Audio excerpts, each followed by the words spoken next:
الحمد لله رب العالمين والعاقبة للمتقين والصلاة والسلام على سيد الأنبياء والمرسلين أما بعد فأعوذ بالله من الشيطان الرجيم بسم الله الرحمن الرحيم والذي جاء بالصدق وصدق به أولئك هم المتقون صدق الله العظيم وبلغنا رسوله النبي الأمين المختار الكريم ونحن على ذلك لمن الشاهدين والشاكرين والحمد لله رب العالمین۔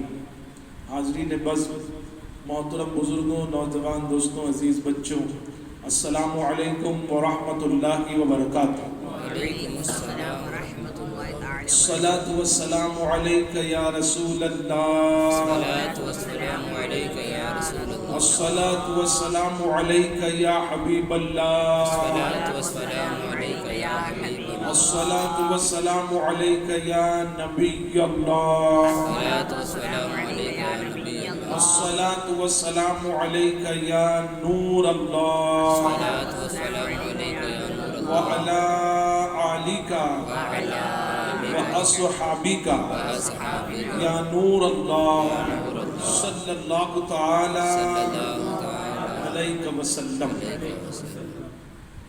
مرتبہ حضرت صدیق کا ہے یہ سید، مرتبہ حضرت صدیق کا ہے یہ سید کہ ہر خوبی کے وہ جامع ہیں ایک نبوت کے سوا۔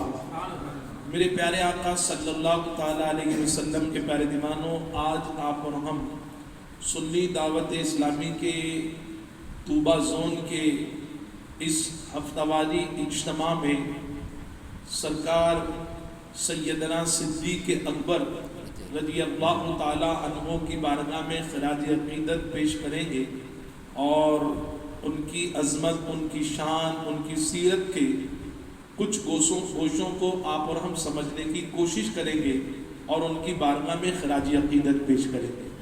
آپ اور ہم سب دعا کریں کہ اللہ کریم جو عشق رسول سیدنا صدیق اکبر کے پاس تھا، اللہ کریم اس عشق رسول کے سمندر کا قطرہ ہی ہم کو عطا فرما دے۔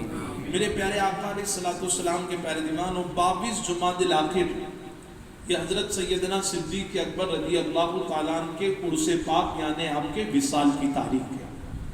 آپ کو اللہ تعالیٰ نے تمام انسانوں میں حضرت آدم علیہ السلام سے لے کر جب تک دنیا انسانیت رہے گی تو تمام انسانوں میں انبیاء اکرام کے بعد اللہ تعالیٰ نے حضرت ابوبکر صدیق کو افضلیت کا شرف عطا فرمایا۔ آپ اور ہم سنتے ہیں، ہر خطبے میں سنتے ہیں، افضل البشر بعد الانبیاء بالتحقیق امیر المومنین سیدنا ابی بکر صدیق رضی اللہ تعالیٰ عنہ، کہ تمام انسانوں میں اگر انبیاء اکرام کے بعد اللہ نے کسی کو افضل بنایا ہے تو وہ کسی اور کو نہیں، سرکار سیدنا صدیق اکبر کو بنایا۔ انبیاء کے بعد اگر کسی کا مقام سب سے اونچا تو وہ کسی اور کا نہیں، حضرت ابوبکر صدیق کا اونچا۔ تو ہماری ذمہ داری بنتی ہے کہ ہم ان کی تاریخ کو یاد رکھیں، ان کی تاریخ کو منائیں، ان کی بارگاہ میں خراج عقیدت پیش کریں۔ آپ اندازہ لگائیں آج ہمارا اور آپ کا حال یہ ہے کہ ہم غیبن شاہ بابا کا عرس مناتے ہیں۔ دیکھیے، کسی بھی ولی کا عرس منانے کے لیے کہیں پر منائی نہیں، منائے اپنے اپنے انداز میں شریعت کے دائرے میں رہ کر، لیکن غیبن شاہ بابا کس کو کہتے ہیں آپ جانتے ہیں؟ آپ کو ممبئی میں کئی غیبن شاہ بابا ملیں گے، کئی غیبن شاہ بابا، یعنی جن کی لائف ہسٹری ملتی نہیں ہے۔ وہ بزرگ ہیں لیکن سجرہ نہیں مل پایا، ان کی لائف ہسٹری نہیں مل پائی۔ بزرگ ہیں اسی لیے ان کا آستانہ بھی ہے، ان کی درگاہ بھی ہے، ان کا عرس بھی ہوتا ہے۔ جن کی لائف ہسٹری نہیں ہے ہم ان کا عرس تو مناتے ہیں، اور جس کے بارے میں اللہ کے حبیب صلی اللہ علیہ وسلم نے فرمایا کہ ابو بکر سے محبت کرو اور ان کا احسان ماننا یہ میری امت پر واجب ہے۔ یعنی ہم پر واجب ہے کہ ہم ان سے محبت کریں. اور میرے آقا صلی اللہ علیہ وسلم نے فرمایا کہ جتنے لوگوں نے حضور کے ساتھ احسان کیا، حضور نے ہر ایک کے احسان کے حق کو ادا کر دیا، لیکن آقا فرماتے ہیں کہ ابو بکر کے احسان کو میں نے ادا نہیں کیا. ابو بکر کے احسان کا حق جو ہے، ان کا اجر جو ہے، اس احسان کا حق اللہ قیامت کے دن ادا فرمانے والا. جن کا اس امت پر اتنا احسان، جس کے تعلق سے اللہ کے حبیب صلی اللہ علیہ وسلم فرمائے کہ امت پر واجب ہے کہ وہ ان سے محبت کریں، ان کا احسان مانے، تو بتائیے ہم پر واجب نہیں کہ ہم ان کی تاریخ کو یاد کریں. 22 تاریخ جو منگل کے دن شب لگے گی، 25 تاریخ کو اور 26 تاریخ کو دن ہوگا. اس دن کو ہمیں جتنا ممکن ہو حضرت ابوبکر صدیق رضی اللہ تعالیٰ عنہ کی بارگاہ میں خراج عقیدت پیش کرنا ہے. کہے انشاءاللہ. اس دن جتنی بھی نیکیاں کرے، نیت کرے کہ میں توفیتاً ہدیتاً نذر کرتا ہوں آپ کی بارگاہ میں، اللہ اس کو قبول فرمائے. اپنے دوست احباب کو بتائیں، اگر ممکن ہو کھجور پر، ناکھٹائی پر، بوندی پر. اور میں تو آپ کو کیا بتاؤں، ہماری تحریک کے ذمہ دار اہم رکن شورا محمد خالد بینگر صاحب، وہ کہتے ہیں ہم غریب نواز کی بارگاہ میں خراج عقیدت پیش کرتے ہیں تو کھیر بناتے ہیں، امام جعفر صادق کی نیاز پیش کرتے ہیں تو کھیر پوری بناتے ہیں، امام حسین کی بارگاہ میں خراج عقیدت پیش کرتے ہیں تو کھچڑا بناتے ہیں، غوث پاک کی بارگاہ میں خراج عقیدت پیش کرتے ہیں تو پلاؤ بناتے ہیں. ہر کسی کے ثواب عرس کے موقع پر خراج پیش کرنے کے لیے کچھ نہ کچھ بناتے ہیں. لیکن حضرت ابوبکر صدیق تو صحابہ کے سردار ہیں نا، صحابہ کے سردار، تو ان کا عرس منائے تو نیاز بھی اونچی ہی ہونا چاہیے نا. اسی لیے وہ نیاز دلاتے ہیں تو الحمدللہ ڈرائی فروٹس پر دلایا کرتے ہیں، کاجو، بادام، اخروٹ، پستہ، یہ ساری چیزیں ہوتی ہیں کہ جتنی اونچی شان نیاز بھی اتنی اونچی ہونی چاہیے. اور دیکھیں تو صحیح، دنیا کے تمام بزرگوں کی عظمت اپنی جگہ، اللہ کا فضل ہو جائے تو اللہ اسے غوث بنا دیتا ہے، قطب بنا دیتا ہے، خواجہ بنا دیتا ہے، ولی بنا دیتا ہے، ابدال بنا دیتا ہے. اولیاء اکرام کی جتنی قسمیں ہیں، جتنے مرتبے ہیں، اللہ کسی نہ کسی کو کوئی نہ کوئی مرتبہ اپنے فضل سے عطا کر دے. اور بندہ محنت کرے اللہ کی رضا حاصل کرنے کے لیے اور اللہ کا فضل شامل حال ہو جائے تو اللہ اپنے اس بندے کو ولی بنا سکتا ہے. آج دنیا کو کوئی انسان اگر محنت کرے بندے مومن اور اللہ کا فضل شامل حال ہو تو وہ ولی بن سکتا ہے. لیکن بڑے سے بڑا ولی قطب بن سکتا ہے، غوث بن سکتا ہے، خواجہ بن سکتا ہے، ابدال بن سکتا ہے، لیکن بڑے سے بڑا ولی کوئی صحابی نہیں بن سکتا. بتائیے کوئی صحابی بن سکتا ہے؟ صحابی نہیں بن سکتا. اور صحابی کہتے کس کو؟ آپ اندازہ لگائیں کہ ولی بن سکتے ہیں، سب کچھ بن سکتے ہیں، اللہ کے فضل و کرم سے اس کا کرم شامل حال ہو گیا، لیکن صحابی نہیں بن سکتے. کیونکہ صحابی کس کو کہتے ہیں؟ صحابی اس خوش نصیب کو کہتے ہیں جس نے ایمان کی حالت میں حضور کا دیدار کیا. محبت سے بولیے سبحان اللہ. کعبہ شریف کا دیدار نہیں، قرآن کا دیدار نہیں، کسی اور کا نہیں، بلکہ حضور کا دیدار کیا. حضور کا دیدار کیا، حضور پر ایمان لایا، اسی ایمان پر ثابت قدم رہا اور اسی ایمان کی حالت میں انتقال ہو جائے تو اللہ نے اس خوش نصیب کو صحابی بننے کا شرف عطا فرمایا. اس دوران دیکھیے ولی بننے کے لیے بڑی محنت. ولی کیا ہے؟ ولی کس کو کہتے ہیں؟ تو ہم نے سنا ولی کے پاس دو خوبی خاص ہوتی ہے، الذین آمنوا وکانوا یتقون، کہ ایک ایمان کی دولت، دوسری تقوی کی دولت. تقوی ہونا چاہیے.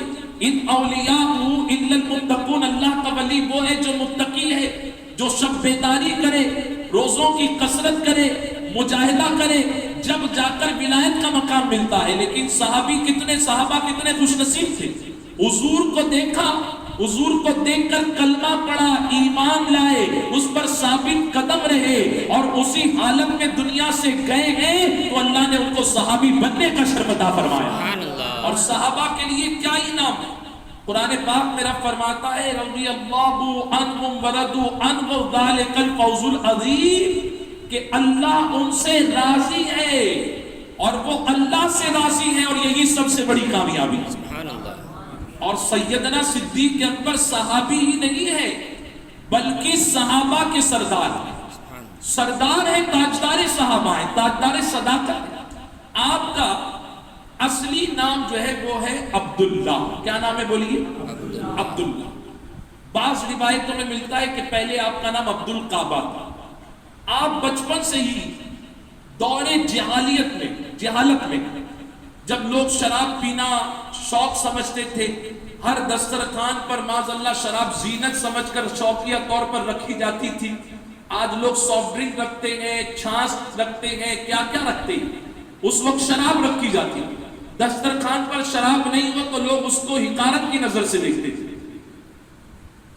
بت پرستی عام تھی، لوگ بغیر کپڑا پہنے خانے کعبہ کا طواف کرتے تھے، بتوں کے سامنے جھکتے تھے۔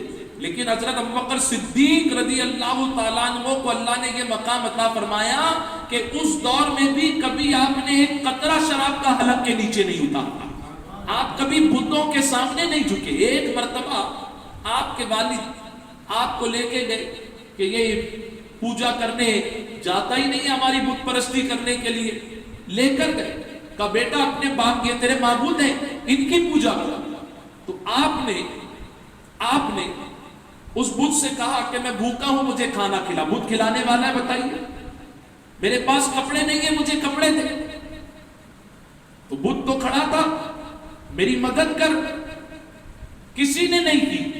آپ نے ایک لکڑی اٹھائی اور بت کو توڑ دی۔ جب والد نے یہ دیکھا تو والد کو غصہ آ گیا اور والد نے آپ کو مارا۔